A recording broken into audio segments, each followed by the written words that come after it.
Fala pessoal, por aqui professor Evânio Santos, trazendo a vocês a última aula sobre celas galvânicas, onde irei explicar sobre o fenômeno da corrosão, metais de sacrifício e farei um breve apanhado sobre as pilhas e baterias comerciais. Vamos lá?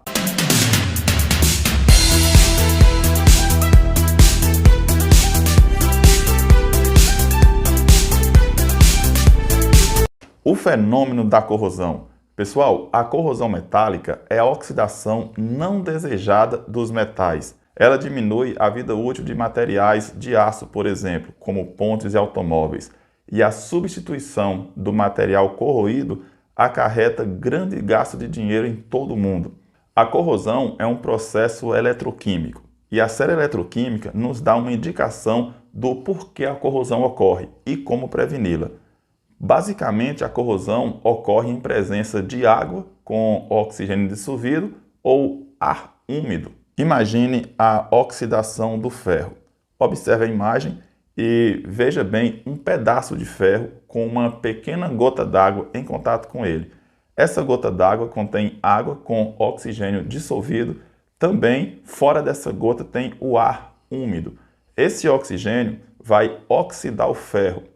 Então, o ferro começa a perder elétrons no processo de oxidação e também libera íons de ferro. Esses elétrons vão sair da extremidade que está sendo corroída para a outra extremidade do metal. E os íons do ferro, em contato com o oxigênio e a umidade, começa a formar o hidróxido de ferro 2 e o hidróxido de ferro 3, que conjuntamente é conhecido como ferrugem. Observe que o ferro é um condutor de corrente elétrica, então os elétrons podem transitar livremente no mesmo metal, de um lado para o outro. Aquela partezinha que está liberando os elétrons fica como o ânodo, onde está ocorrendo a oxidação. E a outra extremidade, onde esses elétrons estão chegando, é o cátodo, onde está ocorrendo a redução. A redução do oxigênio na forma de hidróxido de ferro 2 e 3, que conhecemos como ferrugem. E essa ferrugem vai se formando e, se não tiver nenhuma interferência, ela acaba tomando conta de todo o material. E como proteger esse material da corrosão? Basta revestir ele com outro material que tem um caráter redutor maior, ou seja, um material que oxida mais depressa do que aquele que vai ser protegido. Imagine a proteção do ferro. Nós chamamos o processo de galvanização, ou seja, revestir o ferro com outro metal mais redutor do que o ferro, por exemplo, o zinco. Quando a gente reveste o ferro com o zinco oxida mais depressa do que o ferro.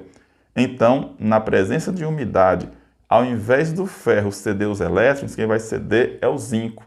Então, o zinco funcionará como o ânodo, ou seja, a película protetora que está cobrindo o ferro, como se fosse uma camada de tinta, vai ser aí o ânodo. Essa camada de proteção é que vai perder elétrons.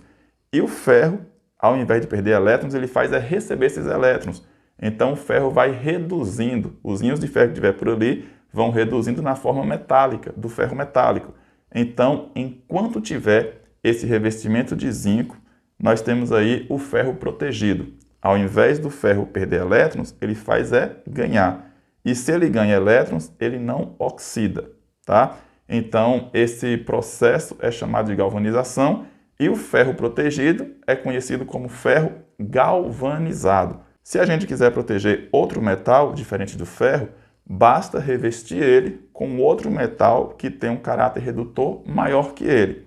Lembrando que se ele tem um caráter redutor maior, é porque ele oxida com mais facilidade. Imagine, por exemplo, que eu tenha um objeto de prata, seja um colar, um anel, qualquer coisa. E essa prata, em contato com o ar, ou em contato com um ovo ou com uma cebola, por exemplo, que contém enxofre, a prata começa a escurecer. Ela escurece porque ela vai oxidando e vai formar aí o chamado sulfeto de prata. Então, se a prata está oxidando, é porque ela está perdendo elétrons.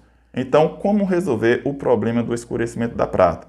Basta devolver os elétrons para a prata. Então, se eu colocar essa prata em contato com um metal mais redutor que ela, eu consigo resolver o problema. Por exemplo, o alumínio. Se eu pegar um recipiente de alumínio, coloco um pouco de água para ser o meio condutor e coloca o objeto de prata dentro. O que é que acontece? O alumínio é mais redutor do que a prata, então o alumínio começa a oxidar, começa a transferir elétrons. E aquela prata que está escurecida, porque perdeu também seus elétrons, começa a receber os elétrons do alumínio. E aí, pouco a pouco, a prata vai clareando novamente. E agora, pessoal, já concluindo essa aula, trago a vocês algumas imagens das pilhas e baterias comerciais mais comuns. Observe essa primeira imagem, que é a pilha seca comum. Note que, apesar de mais moderna, ela mantém a base estrutural das pilhas já estudadas nesta série. Note que tem o terminal negativo e o terminal positivo, ou seja, o polo negativo e o polo positivo. O negativo aqui é formado por zinco e o positivo aqui é formado por uma haste de carvão. Note que aqui também tem um eletrólito, que é o meio iônico, o meio condutor de cargas elétricas. Agora, observe essa outra imagem, que são as pilhas alcalinas. Ela recebe esse nome devido à presença, por exemplo, do hidróxido de potássio, que é um material alcalino, que funciona aqui como eletrólito, um meio condutor entre um terminal e o outro, entre o polo negativo e o polo positivo. Agora observe a pilha de mercúrio. Apesar de ser formada por um metal altamente tóxico, que é o mercúrio, ela se mostra muito eficiente, porque ela consegue segurar a carga por mais tempo, ela é facilmente transformada em miniaturas, o que favorece o uso, por exemplo, em dispositivos como aparelhos auditivos, instrumentos científicos, relógios e etc. E sobre as baterias, não esqueça que é uma associação de várias pilhas. Aqui tem-se, por exemplo, uma bateria de automóvel. Observe que ela mantém a mesma estrutura, o ânodo e o cátodo, o polo negativo e o polo positivo.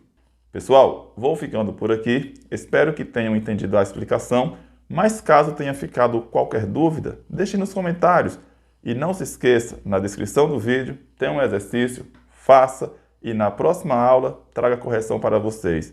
E se gostou do vídeo, deixe aí o seu joinha, se inscreva no canal e compartilhe com o máximo de contatos possíveis. Valeu, galera! Tchau!